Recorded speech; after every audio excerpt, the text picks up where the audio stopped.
इस वक्त अल इमरान फाउंडेशन का ये प्रोग्राम है और अल इमरान फाउंडेशन पिछले तकरीबन 8 साल से बच्चों की खिदमत कर रही है तालीम के मैदान में।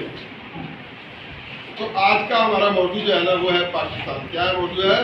पाकिस्तान। बेटा ये पाकिस्तान जो है ये अल्लाह की बहुत बड़ी नेमत है। पाकिस्तान अल्लाह की बहुत बड़ी नेमत है। ये जो हमारा अंग्रेजी का महीना उसकी थी 14 अगस्त। कौन सी थी? 14 अगस्त। और जो हमारा 1947 और जो हमारा इस्लामिक था उस दिन 27 रमजान मुबारक था, यानी 27 रमजान मुबारक में पाकिस्तान मार्च वजूद में आया। और ये किनकी अनथक कोशिशों का नतीजा था? कायदे आज़म रहमत की। किनकी? और हम सब यहाँ पे मुसलमान हैं। We all Muslim here. तो जो मुसलमान होता है वो आपस में इत्तेफाक के साथ और इत्तेहाद के साथ रहता है। किसके साथ रहता है? इत्तेहाद के साथ। और हमने पाकिस्तान की तामीर और तरक्की करनी है। हमने पाकिस्तान की तामीर और तरक्की करनी है। यही हमारा मकसद होता ना। मैं चाहता हूँ कि आप में से बच्चे जो हैं यहाँ पे पढ़ लिख के ये जो आपका गवर्नमेंट प्राइमरी स्कूल नानो डोगरा है नौड़ा, ठीक है जी, उसमें आप बेटियां भी टीचर बने, आप लोग भी टीचर बने। बेटा सर ने भी कल को रिटायर्ड हो जाना है, सर ने भी हो जाना है, ठीक है। सारे तूफान की सुरक्षा से गुजर के आते हैं, बड़ा मुश्किल है।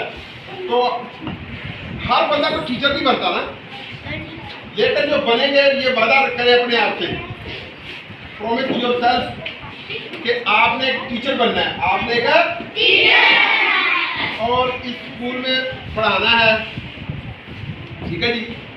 ये याद रखेंगे बेटा। टीचिंग जो होती है ना ये बड़ा एक कहने के बहुत काबिल इज्जत और काबिल एहतराम जो है ना एक प्रोफेशन है। यानी आप इसको जब उस्ताद बनते हैं, अभी साल आए थे तो जो पुरानी जो यहाँ से बच्चे पढ़ के गए हुए थे वो स्पेशली सर को मिलने के लिए गए हैं, इधर आए हैं, इनसे प्यार लिया है, सर की दुआएं ली हैं और फिर वो वापस चले गए हैं। दूसरी बात बेटा ये है कि कभी भी सब्र का दामन नहीं हाथ से छोड़ना, तकरीबकारी नहीं करनी, किसी चीज को नुकसान नहीं पहुंचाना। ये स्कूल है ना आपका, ये जो तख्ते हैं ना ये सर ने बड़ी मेहनत से, ये बेंच जो थे वो बड़ी मेहनत के साथ खरीदे। अब तो कागज के बेंच आ रहे हैं ना, वरना जितना आप इनके साथ अच्छा सलूक करते हैं ना, अगर सर की ईमानदारी ना शामिल होती तो ये अब तक टूट चुके होते। उस दौर में भी कुछ था, वो हम नहीं बताएंगे आपको। तो ये सब पता करते हैं ना। हाँ जी, कहते हैं कि success is never without a teacher. मतलब क्या है इसका? Success is never without a teacher.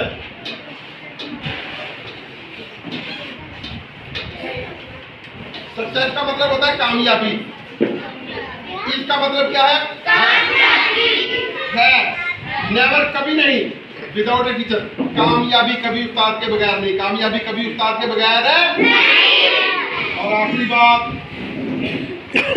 Learn from many teacher as a bee take honey from many flower. बहुत से साथ से पढ़े सीखे, जिस तरह शहद की मक्खी बहुत सारे फूलों से रस इकट्ठा करती है। तो प्यारे बच्चों, आखिर में हम सब मिलके बड़े जोश के साथ जो है ना वो नारा लगाएंगे। और वो नारे को यहाँ पे हमारा पहला हिस्सा खत्म हो गया, सर इसको काट दे।